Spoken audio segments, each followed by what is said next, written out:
बऱ्याच दिवसापासून पाऊस गायब झाला होता, तर हलका हलका पाऊस झाला आणि वातावरणामध्ये गारवा निर्माण झाला.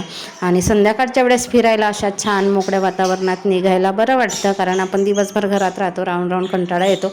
आणि संध्याकाळी मेन म्हणजे फुलं वगैरे मिळतात आपल्याला उद्या सकाळच्या पूजेसाठी. तर आम्ही निघालो आहे बाहेर आणि अचानक वातावरण अजून चेंज झाला आणि एकदम काळे काळे ढग दाटून आले. त्याच्या धावपळीमध्ये आम्ही लवकर फिरून आलो आणि इकडे जास्वंदाचं फुलाचं झाड होता, तर फुलं पण तोडले आणि जास्वंदाच्या फांद्या पण घेऊन आलो, जेणेकरून आपण आपल्या घरी लावू शकतो. आणि ही जी कढई आहे मी मेसोवरून ऑर्डर केली होती, मागेच ऑर्डर केली होती आणि मी शॉर्ट व्हिडिओसुद्धा बनवला आहे. तर खूप छान अशी आहे, अजिबात भाजी जळत नाही. आपल्याला असं वाटतं की स्टीलची आहे तर भाज्या करपतील वगैरे, बुडायला लागतील, तर अजिबात नाही. आणि हँडल पण प्लॅस्टिकचे आहेत, ते अजिबात गरम होत नाही. आपण बिना कपड्यांनी पण पकडू शकतो, अशी छान अशी कढई आहे. आणि मस्त अशी मोठी आहे, 1 किलोची भाजी जवळपास याच्यामध्ये जमते. मला अशी कढई घ्यायची असेल तर मी लिंक ॲड करते, नक्कीच तुम्ही ऑर्डर करा आणि यूज करून बघा, खूप छान आणि छान आहे.